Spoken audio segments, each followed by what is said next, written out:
नमस्कार. कोळसा खान म्हटलं की आपल्या डोळ्यापुढे चित्र उभं राहतं ते प्रदूषणाचं. पण नागपूरच्या वेस्टर्न कोलफिल्ड लिमिटेडनं सावनेर जवळ इको पार्क तयार केलाय, तोही कोळसा खाणीजवळ. पंतप्रधान नरेंद्र मोदी यांनी सुद्धा आपल्या मन की बात मध्ये या इको पार्कचा उल्लेख केलाय. आज आपण सफर करणार आहोत याच इको पार्कची.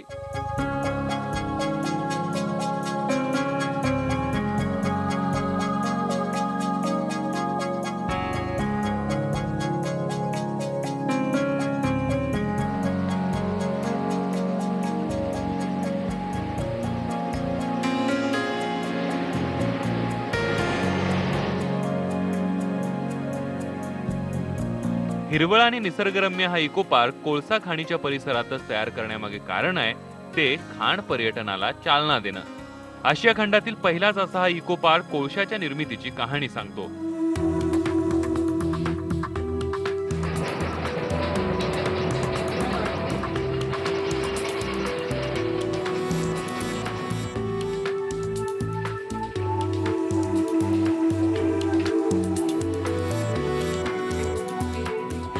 ऊर्जा निर्मितीमधील सर्वात महत्वाचा घटक दगडी कोळसा. विजेच्या वाढत्या मागणीसोबतच औद्योगिकरणात कोळशाचा वापर वाढल्यानं कोळशाच्या खाणीही वाढल्या.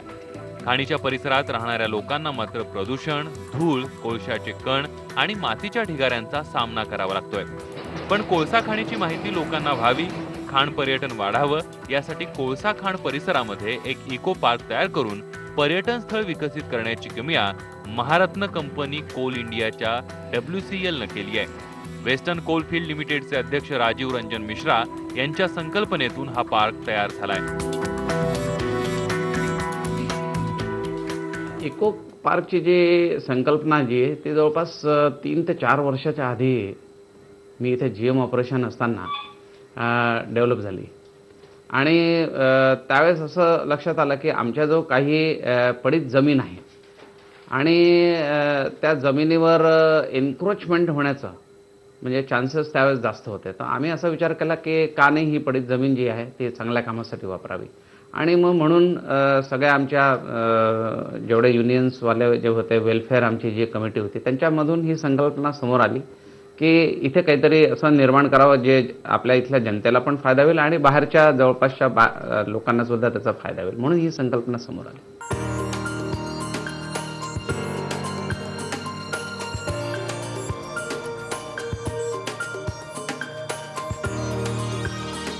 राज्यभरातून या ठिकाणी पर्यटक खाण पर्यटनासाठी येत आहेत.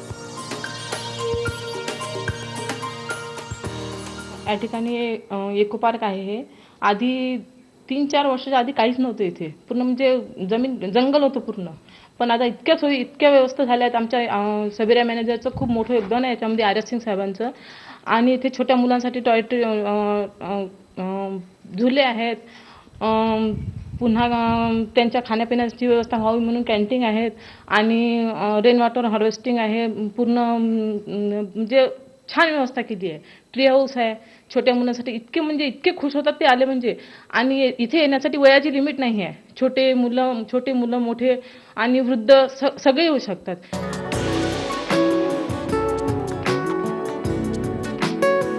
पर्यटकांसोबतच खाणींच्या परिसरात राहणाऱ्या लोकांसाठी इको पार्क हे चांगलं ठिकाण झालंय.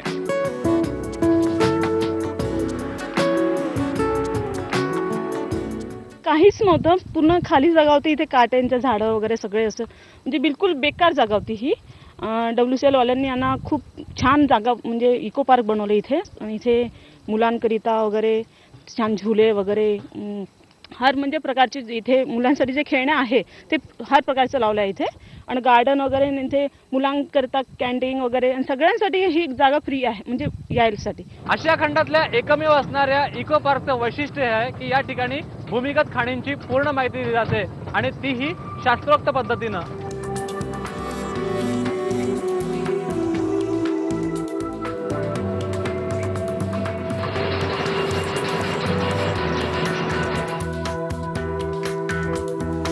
ज्या ठिकाणी कोळसा जमिनीच्या जवळ आहे तिथे ओपन कास्ट म्हणजेच उत्खनन करून कोळसा काढला जातो. पण ज्या ठिकाणी कोळसा जमिनीपासून दूर आहे तिथे भूमिगत खाणीच्या माध्यमातून कोळसा काढला जातो. इको पार्क मध्ये येणाऱ्या पर्यटकांना दोन्ही प्रकारच्या खाणींमध्ये जाता येतं आणि ब्लास्टिंग पासून ते कोळसा काढण्यापर्यंत प्रक्रिया स्वतः अनुभवता येते.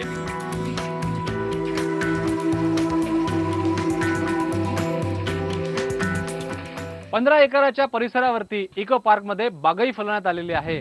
नागपूरच्या परिसरात एक चांगलं पिकनिक स्पॉट म्हणूनही हे स्थळ उदयास आलंय. या पिकनिक स्पॉट बद्दल जाणून घेऊया, पण एका ब्रेक नंतर.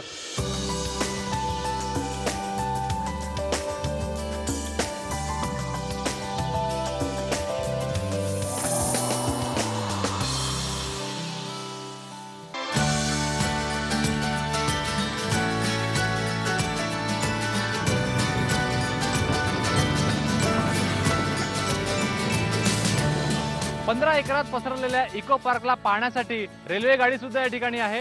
WCLनं भंगार सामानातून ही रेल्वे गाडी तयार केली आहे. त्यामुळे 15 एकरचा हा संपूर्ण परिसर या रेल्वेद्वारे फिरता येतो.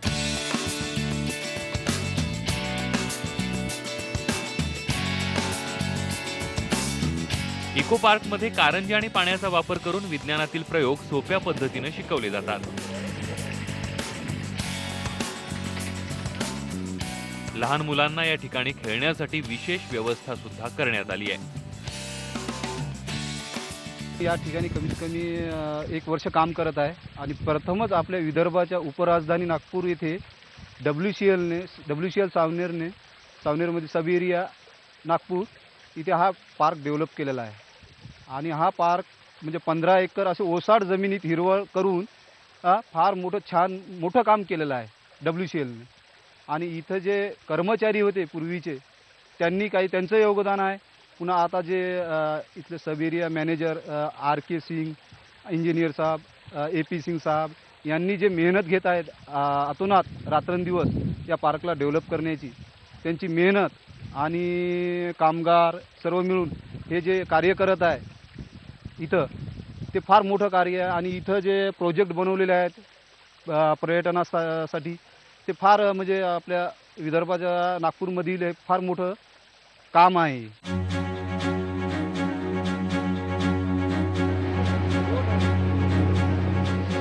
पर्यावरणाचा ऱ्हास, उष्णता, खाणींचा परिसर असुरक्षित, धोकादायक असल्याची भावना लोकांमध्ये असते. पण इको पार्क जवळील सावनेर मधील भूमिगत खाण आणि गोंडेगाव मधील खुली खाण लोकांना पाहण्यासाठी खुल्या करण्यात आले. ॲज ऑन डेट जी मायनिंग होते ते खूपच सायंटिफिक वेनी होत आहे. मायनिंग जेव्हा आम्ही सुरू करतो सुरुवातीला, तेव्हा तिथे आधी त्या जागेचा RMR काढला जातो. RMR म्हणजे रॉक मास रेटिंग. आणि तिथे किती सपोर्ट डेन्सिटी लावायची ते डिसाईड केल्या जातात. आणि जे सपोर्ट सिस्टम आहे ती सपोर्ट सिस्टम प्रत्येक ब्लास्टिंगनंतर आम्ही सपोर्ट लावतो तिथे. नंतर स्टार्टअप मॉनिटरिंग इन्स्ट्रुमेंट लावले जातात.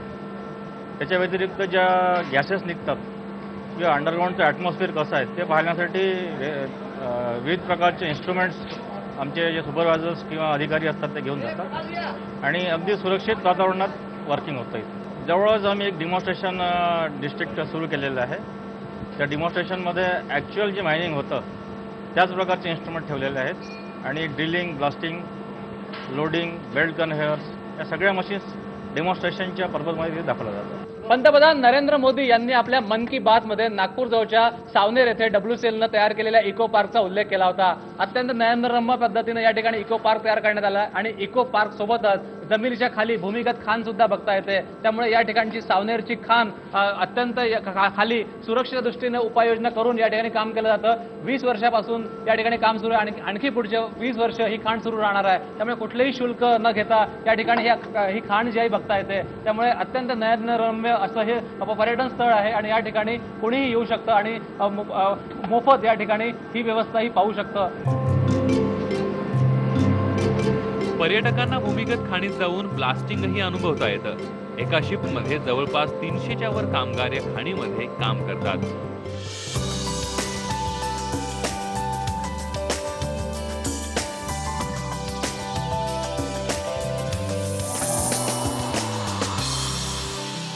कडे कोळसा काढला जात असताना दुसरीकडे पाणी सुद्धा जमिनीतलं उपसावं लागतं आणि हे पाणी आतापर्यंत फेकून दिलं जात होतं. पण आता WCLनं हे पाणी गावकऱ्यांना दिलंय. गावकरी एकीकडे या पाण्याचा वापर शेतीसाठी करतायत तर दुसरीकडे हे पाणी ROच्या माध्यमातून फिल्टर करून लोकांना मिळतंय. त्यामुळे 20 रुपये लिटर हे ROचं पाणी गावकऱ्यांना मोफत मिळतंय.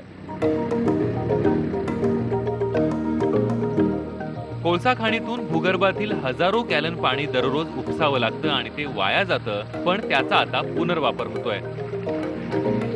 हे जे वेस्ट जाणारं पाणी आहे WCL मायनिंग नंबर 2, ह्या पाण्याचा आमचे सबीरा साहेब आहे आणि GM साहेब आहे यांच्या कर्तृत्वाने हे पाणी या गावापर्यंत पोहोचलं आणि माझ्या गावाला हे पाणी फिल्टर करून ROचं पाणी गावाला इथून सप्लाय होत आहे. परंतु जे ROचं पाणी आहे हे माझ्या गावाला मिळत नव्हतं. हे पाणी आज माझ्या गावामध्ये सप्लाय होत आहे की ज्या पाण्याचा खर्च मार्केटला 10 रुपये 15 रुपये बॉटलला आहे ते माझ्या गावाला फ्रीमध्ये मिळत आहे. जे माइन नंबर 2चं जे रॉ वॉटर पाणी वेस्टेज जात होतं नाल्याला, त्याला आम्ही पाईपलाईनद्वारे निलगाव इथे आणलं. इथे RO प्लांटचं स्ट्रक्चर उभं केलं. ऑयन एक्सचेंजचा RO प्लांट इथे लावला आहे. 1000 लिटर पर आवर कॅपॅसिटीनुसार म्हणजे एका तासात 1000 लिटर पाणी ROचं आपल्याला गावाला मिळत आहे. असे 8 घंटे जर चालवले तर 8 ते 8000 लिटर पाणी गावाला मिळते. पाणी पिण्यासाठी एका माणसाला जनरली 4 ते 5 लिटर 6 लिटर लागते. त्या हिशोबाने गावाचं पिण्याचा ड्रिंकिंग वॉटरचा प्रॉब्लेम इथे सॉल्व्ह झाला आणि गावाला RO वॉटर मिळालं. कोळसा खाणीतून मोठ्या प्रमाणात ढिगारा निघतो. कोळशाच्या खाणीमधून मोठ्या प्रमाणात निघणाऱ्या ढिगाऱ्यातील माती, दगड आणि वाळू वेगळी करण्याचा उपक्रम देशात पहिल्यांदाच हाती घेण्यात आलाय. आता इको पार्क तयार करणारी वेस्टर्न कोलफिल्ड आता खडी, वाळू आणि मातीतून विटा तयार करते. हा आमचा एक पायलट प्रोजेक्ट बनवला आहे. इथे भाणेगावला जवळपास 15 ते 18 मीटर एक सँड बेड आहे. ती एक संकल्पना समोर आली की या सँड बेडमधनं का ना आपण रेती सेग्रिगेट करून ती बिल्डिंग पर्पजच्या कामात यावी म्हणून. तर त्याकरता हा पायलट प्रोजेक्ट बनवण्यात आला आहे. तर यात आम्ही जी गिट्टी खडी वेगळी करतो आहे, रेती वेगळी करतो आहे आणि त्यातनं जो क्ले बनतो आहे त्या क्लेपासून आम्ही ब्रिक्ससुद्धा निर्माण करतो आहे. आणि आमच्यासोबत NITचा एक MOU झाला आहे. तेही आम्ही प्रधानमंत्री लो कॉस्ट हाऊसिंग करता ही सँड देण्यात येणार आहे आणि ही जवळपास जी मार्केट रेट आहे त्यापेक्षा 1/4 रेटमध्ये ही सँड पडणार आहे. एकट्या वेस्टर्न कोलफिल्ड सारख्या खाणीतून दरवर्षी 200 मिलियन टन ढिगारा काढला जातो आणि त्याचे डोंगर खाणीजवळ वर्षानुवर्षे उभे राहतात. या ढिगाऱ्यातून तयार होणाऱ्या विटा, वाळू आणि खडी पंतप्रधान गृहनिर्माण प्रकल्पासाठी अल्प दरात दिले जातात. त्यामुळे गरिबांसाठी तयार होणाऱ्या घरांच्या किमतीतही कमी होतीये. इको पार्क तयार करणाऱ्या WCLनं खाणीतून निघणाऱ्या मातीतून वाळू आणि खडी तयार करायचा उपक्रम घेतला आहे. यातूनच आता विटाही तयार केल्या जात आहेत. त्यामुळे खाणींजवळ मोठे मोठे डोंगर जे उभे होतात ते डोंगरही आता उभे राहणार नाही. त्यामुळे इको पार्क सारखा या ठिकाणी पर्यावरणाचा ऱ्हास सुद्धा थांबणार आहे. आतापर्यंत Australia, America, Canada, Finland, Norway या देशांमध्ये इको पार्क तयार झालेत. या पंक्तीत भारतही सामील झालाय. अवघ्या काही महिन्यांच्या काळात 1 लाखांवर पर्यटकांनी या इको पार्कला भेट दिली आहे.